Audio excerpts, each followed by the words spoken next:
Welcome to the Embellish Podcast, where we like to talk about stories. We like to explore how embellishment makes a story better, how it allows us to connect more deeply with both the person telling the story and the subject of the story. Together, we will explore people, products, and places that have a story to tell. We'll navigate through the truths, half-truths, and outright lies, and decide if truthiness even matters.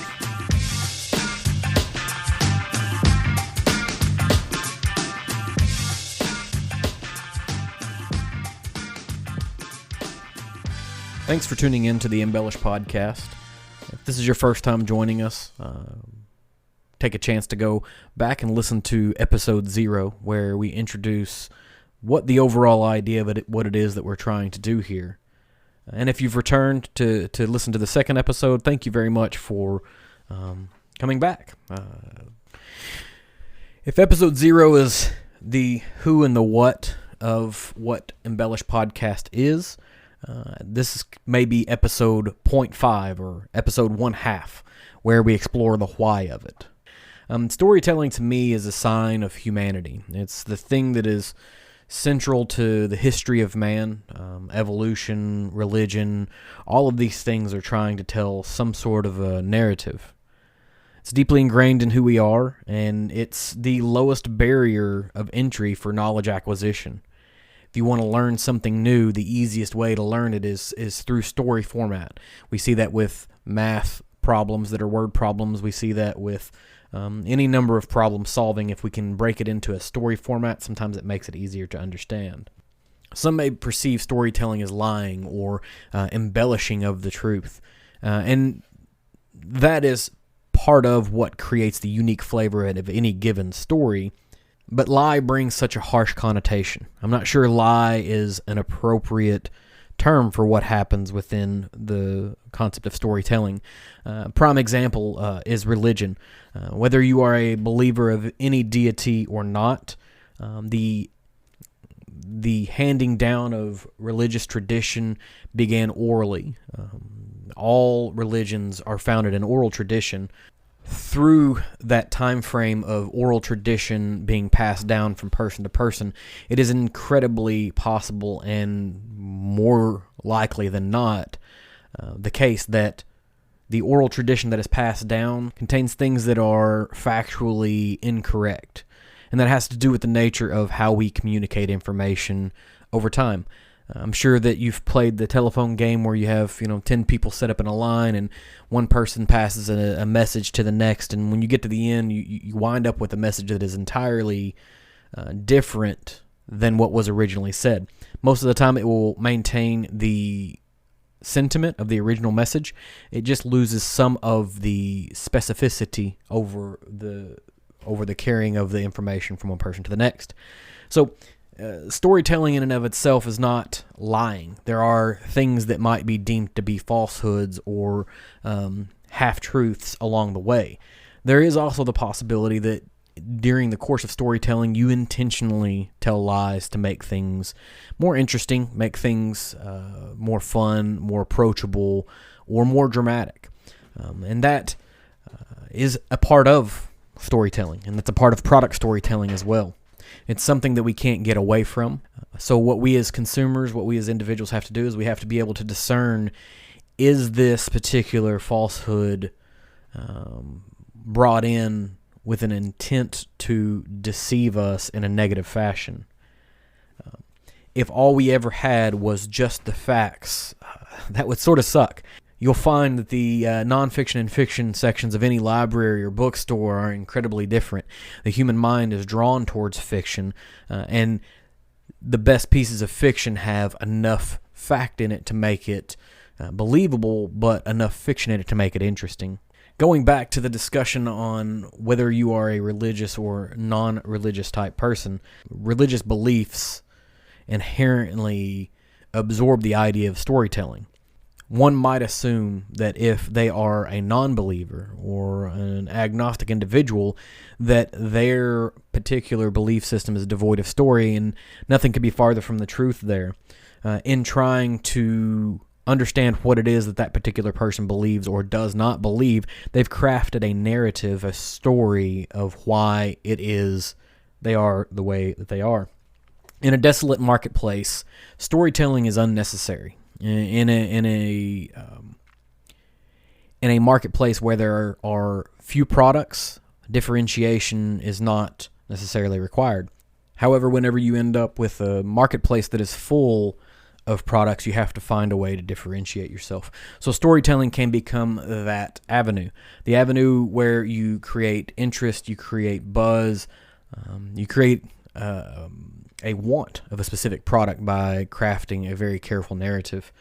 That's what's interesting to me. That's what I thrive on. Those are the things that I really want to explore, is how did they develop this story? Does this story become interesting to the consumer, to me as an individual consumer, or to a broader base of consumers? And with what degree of intentionality did they craft this story? Were they aware of all of the market conditions that could come into play by telling the story that they're trying to tell? Stories identify, stories motivate, stories distract, and stories deceive. A good story can take a good product and elevate it to greatness. A good story can take a bad product and make it tolerable, and a bad story can take a great product and bring it down. We can pretend that we are not impacted by the stories that products are trying to tell, but we're likely fooling ourselves. The reality is that we are inherently impacted by these particular product stories. A bad story can have long-lasting implications on anything. Thinking about a bad narrative, prime example is MSG. MSG is present in most Asian food. In the 60s and 70s, American consumers were clamoring for Chinese food, for Japanese food, and for anything Asian.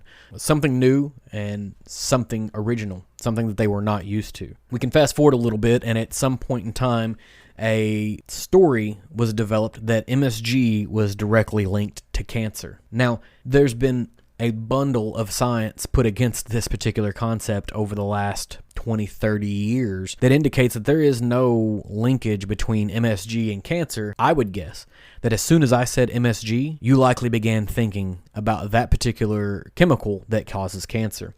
Another prime example, even more recently, is vaccines.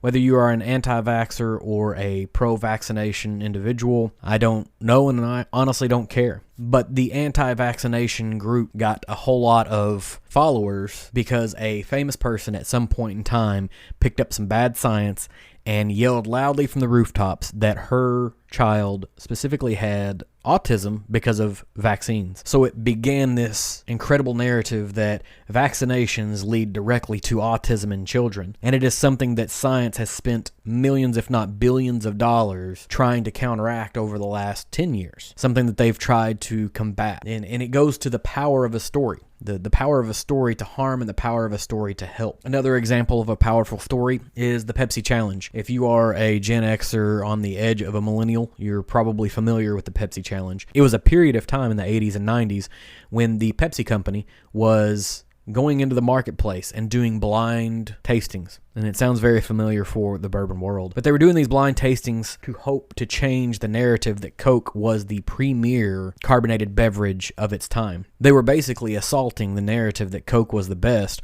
while also creating a secondary narrative that Pepsi is on an equal footing with this titan of the cola industry. So what does that have to do with bourbon? Bourbon isn't a single story, it's an anthology. It's an anthology that's deeply rooted in the fabric of the American experiment. One might even say that the story of bourbon is the story of the United States of America. The individual product stories that live within the current bourbon community intertwine heavily. They play off of each other. Brands, while competitive, are also friendly with each other, willing to help each other. There's no shortage of stories of one brand helping another brand make it through a tough time. In the same fashion that religious history is rooted in oral tradition, so is the story of bourbon.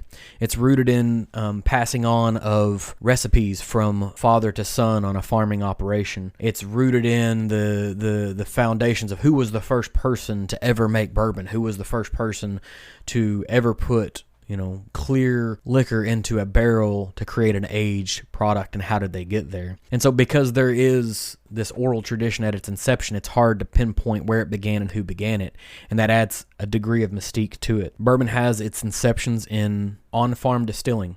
It was a methodology for a farmer to be able to take their extra grain and stored in a fashion that they could then later on sell it to generate a profit. As farming efficiency increased, farmers were able to produce more grain than their individual family could consume, but technology did not allow for the storage of these grains over a long period of time. Moisture, humidity, dryness, pests, whatever, things would threaten the long-term viability of this particular grain crop. So they found a way to convert it into a white liquor, and they found a marketplace for it.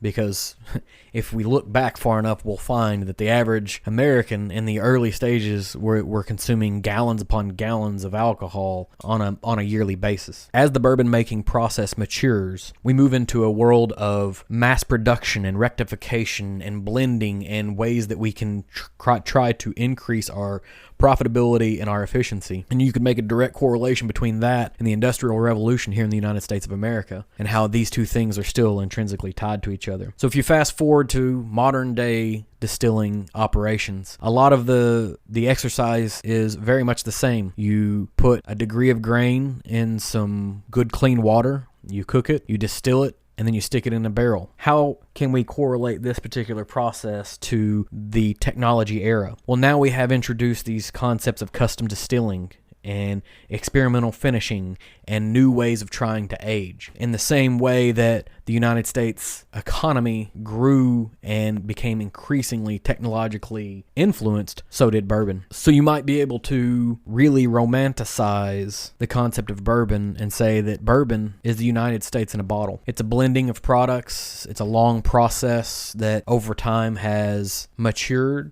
and been improved upon. So if you can draw that correlation between the American ecosystem and a particular product, and then you dive deeper into the individual brands, you find wonderful stories of community, you find giving, you find all of the American drama that could ever exist. And they're fun, they're super interesting to listen to, and they can make your enjoyment of a given product a little bit better. They can enhance your experience. They can embellish a story and create an atmosphere where you're going to enjoy a thing slightly more than you did. Or vice versa, they can create an environment and tell a story that's going to make you dislike something slightly more than you already disliked it. Those are the things that are interesting to me in bourbon. That's what differentiates what I'm trying to do here from what a lot of other people are trying to do. A lot of other people are trying to get away from the story and they want to talk only about what's in the bottle, and that's great. And I want to participate in that as well. But I want to spend a little bit of time talking about the stories that are being told and sharing that with the average consumer. Bourbon nerds get hung up on blind tastings and mash bills and aging and what the climate was like and where it was in the rick house, and those are all things that matter to me as well. But your average consumer is going to go in and is going to be faced with a wall full of bottles and unsure of how to select one. And so if you can understand the product story that's being told to you, if you can look at a bottle and you can relate to it, now you have the beginning of a talking point to another person. So when you invite them into your home and you consume this beverage with them, you have something that you can talk about. And so now you're creating a narrative from a narrative, and this is the center of bourbon for me. And so I hope that you'll be willing to stick around. I know we've now had 2 episodes and no real bourbon stories, but those are going to be coming up. I wanted to lay a solid foundation for what it is that I want to do here, what this particular project is, so you don't get an episode in or 2 episodes in and feel like you have no idea what's going on. So thank you for listening along. I hope that you'll join us on our next episode where maybe we'll actually begin talking about bourbon. Thanks for listening to the Embellish Podcast. If you like what you heard, make sure you subscribe. Check out our website at embellishpod.com and follow us on social media at Instagram and Twitter to keep up with what we have going on. If you have an idea about a story we should talk about, send it to us at embellishpod@gmail.com. And remember, whether famous or infamous, a good story mixed with a touch of embellishment makes the food you ate, the drink you drank, and the places you visited just a little more memorable.